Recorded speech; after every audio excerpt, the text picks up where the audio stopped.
அனைவருக்கும் வணக்கம். முதுகலை தேர்வில் அதிக மதிப்பெண் வாழ்த்துக்கள்.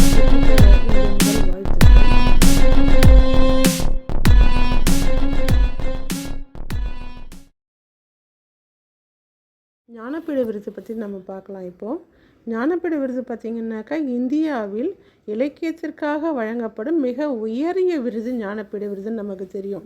இந்த விருது எங்கே ஆரம்பித்து எங்கே தொடங்கி எப்போ முடிஞ்சு இருக்குது, இது வரைக்கும் யார் வாங்கியிருக்கிறாங்கன்னு சொல்லி நம்ம பார்த்தோம்னாக்கா முதல்ல இந்த ஞானபீட விருது வந்து பாரதிய ஞானபீடம் என்ற பண்பாட்டு இலக்கிய கழகத்தால் இவ்விருது ஆரம்பிக்கப்பட்டது.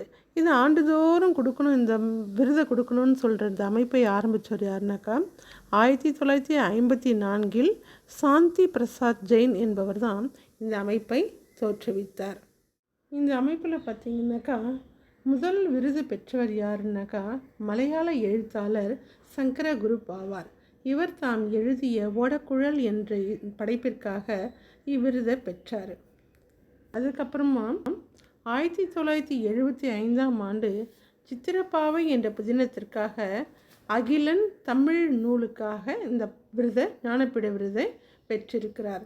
விருது பெற்ற முதல் தமிழ் எழுத்தாளர் அகிலன் அவர்கள் ஆவார்.